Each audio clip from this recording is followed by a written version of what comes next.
Hello students, welcome back to Bhavna next gen classes.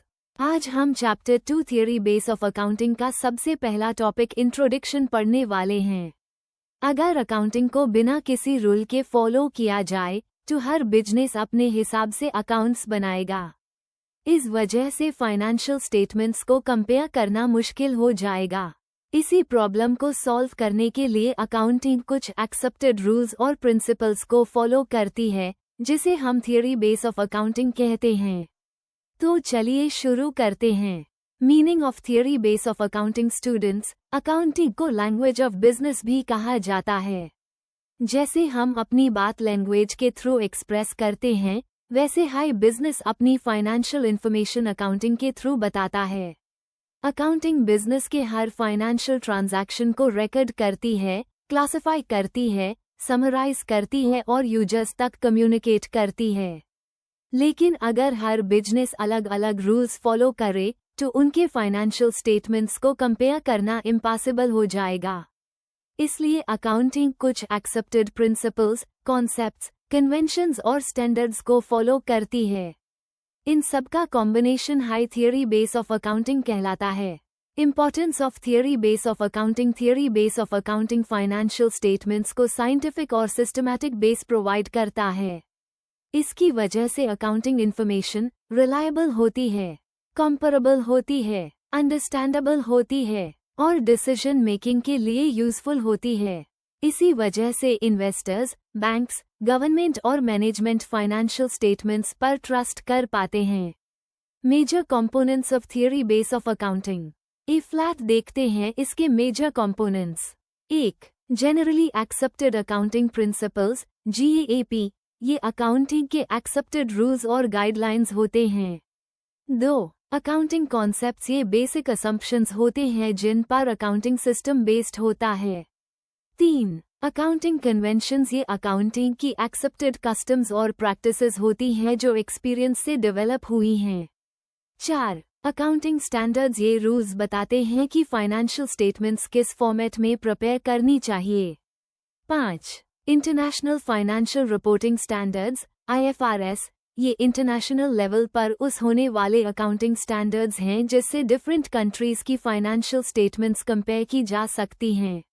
Meaning of GAAP। सबसे पहले समझते हैं कि GAAP का फुल फॉर्म क्या है। GAAP का फुल फॉर्म है जनरली एक्सेप्टेड अकाउंटिंग प्रिंसिपल्स। ये अकाउंटिंग के ऐसे एक्सेप्टेड रूल्स, प्रिंसिपल्स, प्रोसीजर्स और गाइडलाइंस हैं जिन्हें फाइनेंशियल ट्रांजैक्शंस रिकॉर्ड करते वक्त और फाइनेंशियल स्टेटमेंट्स प्रिपेयर करते वक्त फॉलो किया जाता है। सिंपल वर्ड्स में, GAAP हमें बताता है कि अकाउंटिंग किस तरह की जानी चाहिए ताकि हर बिजनेस एक कॉमन फ्रेमवर्क फॉलो करे। Memo definition of GAAP। Definition के according, generally accepted accounting principles (GAAP) accounting के वो प्रिंसिपल्स, कॉन्सेप्ट्स, कन्वेंशंस और स्टैंडर्ड्स हैं जो फाइनेंशियल स्टेटमेंट्स प्रिपेयर करने के लिए जनरली एक्सेप्टेड और वाइडली फॉलोड होते हैं। इसका मतलब है कि हर बिजनेस अपनी मर्जी से अकाउंटिंग नहीं करेगा, बल्कि एक्सेप्टेड रूल्स को फॉलो करेगा। इसी वजह से फाइनेंशियल स्टेटमेंट्स पर यूजर्स का ट्रस्ट बना रहता है। Need of GAAP। A flat सवाल आता है कि GAAP की ज़रूरत है क्यों पड़ी। सोचो अगर एक कंपनी प्रॉफिट कैलकुलेट करने का एक मेथड यूज़ करे और दूसरी कंपनी दूसरा मेथड यूज़ करे। ऐसे में दोनों कंपनीज का कंपैरिजन करना बहुत डिफिकल्ट हो जाएगा। इसी प्रॉब्लम को सॉल्व करने के लिए GAAP बनाया गया। GAAP इंश्योर करता है कि सभी businesses same accounting principles follow करें। What are the objectives of GAAP? Students, GAAP का मेन ऑब्जेक्टिव ये है कि हर बिजनेस एक स्टैंडर्ड अकाउंटिंग सिस्टम फॉलो करे। इससे फाइनेंशियल स्टेटमेंट्स सही, रिलायबल और सबके लिए यूजफुल बनती हैं। ए फ्लैट एक ऑब्जेक्टिव को डिटेल में समझते हैं। यूनिफॉर्मिटी। सबसे पहला ऑब्जेक्टिव है यूनिफॉर्मिटी। यूनिफॉर्मिटी का मतलब होता है एक जैसी अकाउंटिंग मेथड्स का यूज करना। GAAP इंश्योर करता है कि सभी बिजनेसेस अकाउंटिंग के सेम प्रिंसिपल्स और मेथड्स फॉलो करें। इससे फाइनेंशियल स्टेटमेंट्स में कंसिस्टेंसी बनी रहती है। एग्जाम्पल, अगर दो कंपनीज डिप्रिशिएशन कैलकुलेट करने के लिए सेम अकाउंटिंग मेथड यूज करती हैं, तो उनके फाइनेंशियल स्टेटमेंट्स को कंपेयर करना बहुत ईजी हो जाता है। इसलिए यूनिफॉर्मिटी अकाउंटिंग को स्टैंडर्ड बनाती है। कंपैरेबिलिटी दूसरा ऑब्जेक्टिव है कंपैरेबिलिटी। कंपैरेबिलिटी का मतलब है डिफरेंट बिजनेसेस या डिफरेंट अकाउंटिंग ईयर्स के फाइनेंशियल स्टेटमेंट्स का कंपैरिजन करना। GAAP सभी बिजनेसेस को सेम अकाउंटिंग रूल्स फॉलो करने के लिए एनकरेज करता है। एग्जाम्पल, अगर एक इन्वेस्टर टाटा और रिलायंस के फाइनेंशियल स्टेटमेंट्स कंपेयर करना चाहता है, तो GAAP की वजह से कंपैरिजन फेयर और ईजी हो जाता है। इसीलिए इन्वेस्टर्स और बैंक्स के लिए कंपैरेबिलिटी बहुत इंपॉर्टेंट होती है। रिलायबिलिटी अगला ऑब्जेक्टिव है रिलायबिलिटी। रिलायबिलिटी का मतलब है फाइनेंशियल इंफॉर्मेशन ट्रस्टवर्दी और डिपेंडेबल होनी चाहिए। GAAP के रूल्स फॉलो करने से फाइनेंशियल स्टेटमेंट्स एक्यूरेट और ऑथेंटिक बनती हैं। इससे इन्वेस्टर्स, क्रेडिटर्स और गवर्नमेंट फाइनेंशियल रिपोर्ट्स पर ट्रस्ट करते हैं।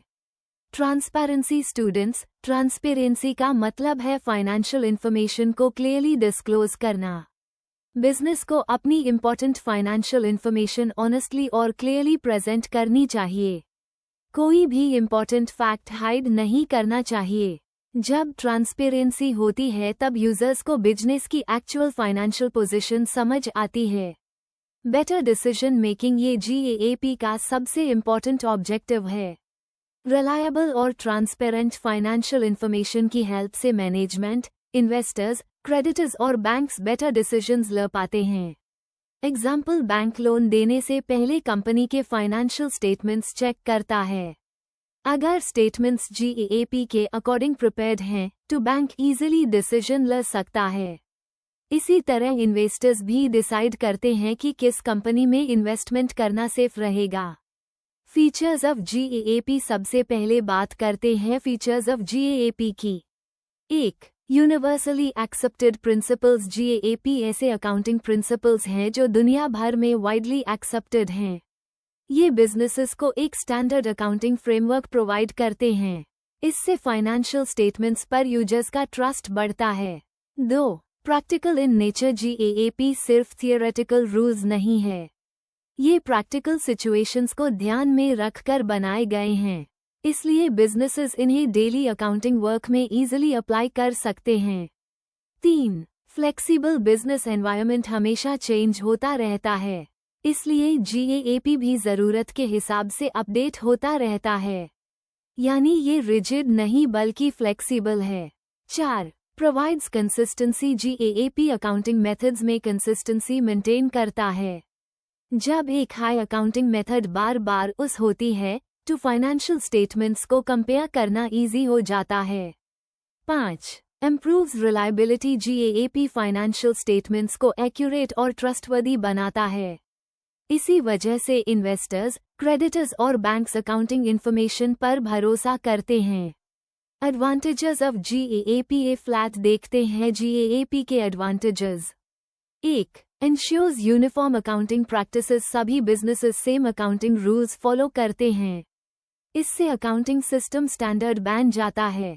2. इम्प्रूव्स कंपैरेबिलिटी। डिफरेंट कंपनीज और डिफरेंट अकाउंटिंग पीरियड्स के फाइनेंशियल स्टेटमेंट्स को इजीली कंपेयर किया जा सकता है। ये इन्वेस्टर्स के लिए बहुत हेल्पफुल होता है। 3. Increases reliability. GAAP financial reports को रिलायबल और ऑथेंटिक बनाता है। इससे यूजर्स को करेक्ट इन्फॉर्मेशन मिलती है। 4. Enhances investor confidence. जब फाइनेंशियल स्टेटमेंट्स GAAP के अकॉर्डिंग बनती हैं, तो इन्वेस्टर्स का बिजनेस पर ट्रस्ट बढ़ता है। इससे इन्वेस्टमेंट अट्रैक्ट करना भी इजी हो जाता है। 5. Reduces accounting fraud. GAAP clear accounting rules provide करता है, इसलिए फ्रॉड और मैनिपुलेशन के चांसेस कम हो जाते हैं। 6. Improves financial reporting quality. GAAP financial reports को सिस्टमैटिक और प्रोफेशनल बनाता है।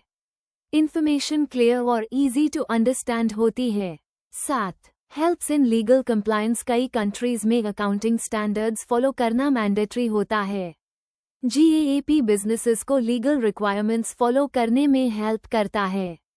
Warning sign limitations of GAAP। हर सिस्टम की तरह GAAP की भी कुछ लिमिटेशंस हैं। 1. Not suitable for every business situation. हर बिजनेस की नेचर अलग होती है, इसलिए कभी कभी सेम अकाउंटिंग रूल हर बिजनेस के लिए सूटेबल नहीं होता। 2. Requires frequent updates. Business environment और टेक्नोलॉजी बदलते रहते हैं, इसलिए GAAP को भी टाइम टू टाइम अपडेट करना पड़ता है। 3. में increase compliance cost. GAAP follow करने के लिए कंपनीज को प्रोफेशनल्स अपॉइंट करने पड़ते हैं, इससे अकाउंटिंग और ऑडिट का कॉस्ट बढ़ सकता है। 4. Professional judgment is required. कई सिचुएशंस में सिर्फ रूल्स फॉलो करना काफी नहीं होता, अकाउंटेंट को अपनी प्रोफेशनल जजमेंट भी यूज करनी पड़ती है, इसलिए एक्सपीरियंस्ड अकाउंटेंट्स की जरूरत होती है।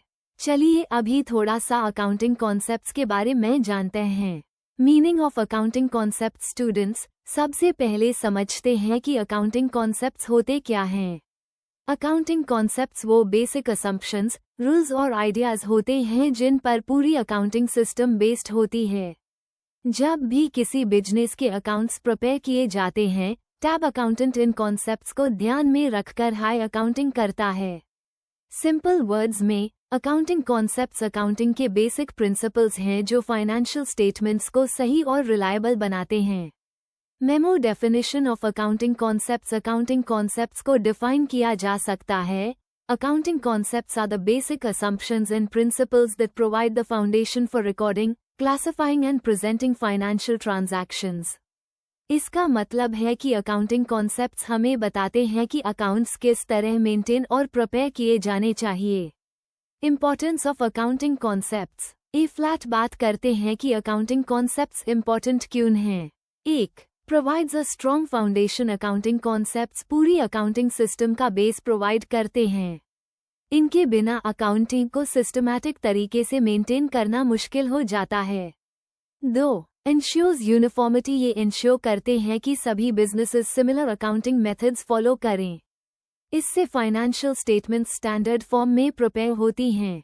3. Improves reliability. Accounting concepts financial information को एक्यूरेट और ट्रस्टवर्दी बनाते हैं, इस वजह से यूजर्स फाइनेंशियल स्टेटमेंट्स पर ट्रस्ट करते हैं। 4. Helps in decision making management. Investors और बैंक्स अकाउंटिंग इन्फॉर्मेशन के बेसिस पर इम्पोर्टेंट डिसीजंस लेते हैं। अगर अकाउंटिंग कॉन्सेप्ट्स फॉलो किए गए हों तो डिसीजंस भी बेटर होते हैं। 5. Makes financial statements comparable. Different companies की फाइनेंशियल स्टेटमेंट्स को कंपेयर करना इजी हो जाता है, ये इन्वेस्टर्स और क्रेडिटर्स के लिए बहुत यूजफुल होता है। अकाउंटिंग के पहले कुछ कॉन्सेप्ट्स को डिटेल में समझेंगे। ये कॉन्सेप्ट्स अकाउंटिंग की फाउंडेशन है और एग्जाम्स में भी बहुत इम्पोर्टेंट होते हैं। चलिए शुरू करते हैं। 1. Business entity concept. Business entity concept के अकॉर्डिंग बिजनेस और ओनर को अलग अलग एंटिटी माना जाता है, यानी अकाउंटिंग में ओनर और बिजनेस के ट्रांजैक्शंस को मिक्स नहीं किया जाता। एग्जाम्पल, मान लीजिए राहुल ने अपने बिजनेस में 1 लाख रुपए इन्वेस्ट किए। अकाउंटिंग के अकॉर्डिंग ये बिजनेस की इनकम नहीं है बल्कि ओनर का कैपिटल है। इसी तरह अगर राहुल बिजनेस के पैसे से अपना पर्सनल मोबाइल खरीद लेता है तो यूज ड्रॉइंग्स माना जाएगा। इसलिए बिजनेस एंटिटी कॉन्सेप्ट कहता है कि बिजनेस की अकाउंटिंग सिर्फ बिजनेस के ट्रांजैक्शंस के लिए ही की जाएगी। 2. Money measurement concept. Money measurement concept कहता है कि सिर्फ UNHI ट्रांजैक्शंस को अकाउंटिंग बुक्स में रिकॉर्ड किया जाता है जिन्हें मनी में मेजर किया जा सकता है। एग्जाम्पल, मशीन 2,50,000 रुपए में खरीदी गई, रिकॉर्ड होगी।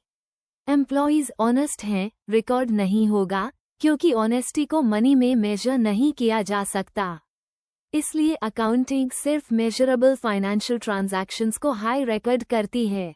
3. Going concern concept. Going concern concept कहता है कि बिजनेस फ्यूचर में भी कंटिन्यू करेगा और जल्दी बैंड नहीं होगा। इसी असम्पशन की वजह से असेट्स को उनकी यूजफुल लाइफ के अकॉर्डिंग यूज किया जाता है और डिप्रिशिएशन चार्ज किया जाता है। एग्जाम्पल, अगर कंपनी 10 लाख रुपए की मशीन खरीदती है और उसकी लाइफ 10 इयर्स है तो पूरा अमाउंट 1 साल में एक्सपेंस नहीं माना जाएगा, इस पर हर साल डिप्रिशिएशन चार्ज किया जाएगा। 4. अकाउंटिंग पीरियड कॉन्सेप्ट कहता है कि बिजनेस की लाइफ बहुत लंबी होती है, लेकिन उसके रिजल्ट्स जानने के लिए उस छोटे छोटे टाइम पीरियड्स में डिवाइड किया जाता है। ये पीरियड जनरली 1 ईयर का होता है, जिसे फाइनेंशियल ईयर भी कहते हैं। एग्जाम्पल, अगर किसी कंपनी का फाइनेंशियल ईयर द 1 अप्रैल से द 31 मार्च तक है, तो उसी पीरियड का प्रॉफिट और लॉस अकाउंट और बैलेंस शीट प्रिपेयर की जाएगी। इससे बिजनेस का एनुअल प्रॉफिट और फाइनेंशियल पोजीशन इजीली पता चल जाती है। 5 cost concept students, cost concept के अकॉर्डिंग किसी भी एसेट को उसकी original purchase cost per books of accounts में रिकॉर्ड किया जाता है। बाद में मार्केट प्राइस बढ़ या कम हो जाए, लेकिन अकाउंटिंग रिकॉर्ड्स में एसेट की ओरिजिनल कॉस्ट हाई कंसिडर की जाती है। एग्जाम्पल, मान लीजिए एक कंपनी ने मशीन 5 लाख रुपए में खरीदी। 2 साल बाद इस मशीन की मार्केट वैल्यू 6,50,000 रुपए हो गई, लेकिन बुक्स ऑफ अकाउंट्स में मशीन को उसकी ओरिजिनल कॉस्ट 5 लाख रुपए पर ही रिकॉर्ड किया जाएगा, डिप्रिशिएशन को एडजस्ट करने के बाद। इसी को हिस्टोरिकल कॉस्ट कॉन्सेप्ट भी कहते हैं। 6 डुअल एस्पेक्ट कॉन्सेप्ट अकाउंटिंग का सबसे इम्पोर्टेंट कॉन्सेप्ट है। इस कॉन्सेप्ट कहता है कि हर फाइनेंशियल ट्रांजैक्शन के 2 एस्पेक्ट्स होते हैं। एक एस्पेक्ट डेबिट होता है और दूसरा क्रेडिट। इसी कॉन्सेप्ट पर डबल एंट्री सिस्टम बेस्ड है। एग्जाम्पल, अगर बिजनेस ने बैंक से 1 लाख रुपए कैश निकला, कैश अकाउंट बढ़ेगा, बैंक अकाउंट कम होगा। दोनों इफेक्ट्स एक साथ रिकॉर्ड होंगे, इसीलिए अकाउंटिंग इक्वेशन हमेशा बैलेंस रहती है। एसेट्स इक्वल्स कैपिटल जोड़ लायबिलिटीज। 7 रेवेन्यू रिकॉग्निशन कॉन्सेप्ट कहता है कि रेवेन्यू टैब रिकॉग्नाइज किया जाता है जब गुड्स या सर्विसेज प्रोवाइड कर दी जाती हैं, न कि जब कैश रिसीव होता है। एग्जाम्पल, एक कंपनी ने कस्टमर को गुड्स जुलाई में सप्लाई किए और पेमेंट अगस्त में मिली। अकाउंटिंग के अकॉर्डिंग रेवेन्यू जुलाई में रिकॉग्नाइज होगा, क्योंकि गुड्स जुलाई में डिलीवर हुए थे। कैश बाद में मिलने से रेवेन्यू रिकॉग्निशन इफेक्ट नहीं होती। 8 मैचिंग कॉन्सेप्ट कहता है कि जिस पीरियड की इनकम हो, उसी पीरियड के एक्सपेंस भी उसी इनकम के साथ मैच होने चाहिए। इससे एक्चुअल प्रॉफिट कैलकुलेट होता है। एग्जाम्पल, अगर एक कंपनी ने इस साल 8 लाख रुपए की सेल्स की और अन सेल्स को जनरेट करने के लिए 5 लाख रुपए का एक्सपेंस हुआ, तो प्रॉफिट होगा।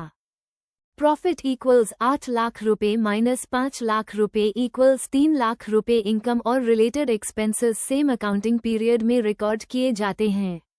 9 अक्रूअल कॉन्सेप्ट कहता है कि इनकम और एक्सपेंस को उसी पीरियड में रिकॉर्ड किया जाता है जिस पीरियड से वो बिलोंग करते हैं, चाहे कैश रिसीव या पे हुआ हो या नहीं। एग्जाम्पल, बिजनेस ने एम्प्लॉय को जुलाई की सैलरी अगस्त में पे की। अकाउंटिंग के अकॉर्डिंग सैलरी एक्सपेंस जुलाई में ही रिकॉर्ड होगा। इसी तरह अगर इंटरेस्ट अर्न हो गया है लेकिन अभी रिसीव नहीं हुआ, तब भी यूएस पीरियड की इनकम माना जाएगा। चलिए स्टूडेंट्स, अभी हम अकाउंटिंग के कन्वेंशन के बारे में जानते हैं।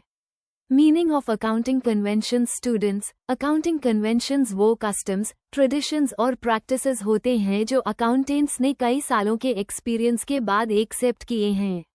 ये कोई रिटन लॉ नहीं होते, लेकिन इन्हें अकाउंटिंग में वाइडली फॉलो किया जाता है ताकि फाइनेंशियल स्टेटमेंट्स रिलायबल और यूजफुल बन सकें। सिंपल वर्ड्स में, accounting conventions are the generally accepted accounting practices developed through experience and followed while preparing financial statements. Memo definition of accounting conventions. Definition के according, accounting conventions are those accounting practices and procedures which have become acceptable over a period of time through common usage and practical experience. यानी ये practical experience से develop हुए accepted rules होते हैं। Objectives of accounting conventions. ए फ्लैट देखते हैं अकाउंटिंग कन्वेंशंस के objectives. To ensure uniformity. Accounting conventions का पहला ऑब्जेक्टिव है यूनिफॉर्मिटी। सभी businesses similar accounting practices follow करें ताकि फाइनेंशियल स्टेटमेंट्स एक स्टैंडर्ड फॉर्मेट में प्रिपेयर हो सकें।